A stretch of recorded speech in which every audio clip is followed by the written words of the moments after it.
sa na more than 2,000 no nangyari dire sa Maya Iloilo Convention Center, and currently may mga sessions no ang aton sini nga mga school heads together with our resource person here. And yesterday our regional director delivered no the basic education report for Region 6, first Regional Assembly of Education Leaders. So this is the first time no nga nag-converge ang aton sini nga mga school heads for both elementary and high school.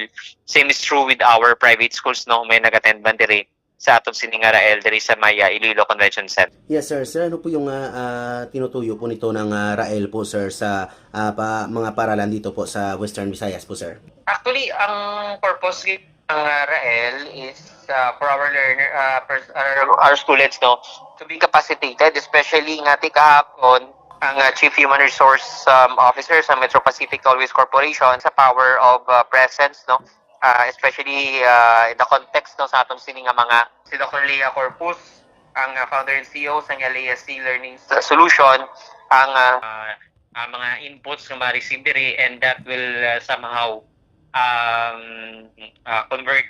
to be converted no into actionable plans dara sa ila sini nga mga eskwelahan.